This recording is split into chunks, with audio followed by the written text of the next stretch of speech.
Ma? Ma? Ma, buntis ka? Huwag ka makinig. Huwag ka makakaisip.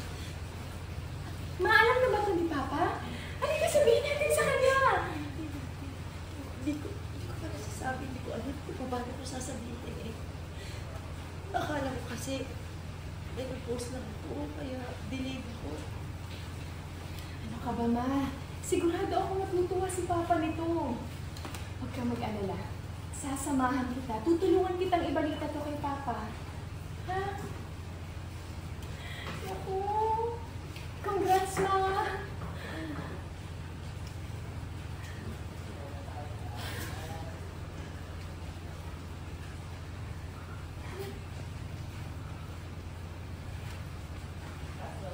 Cut set. Slow mo lang po.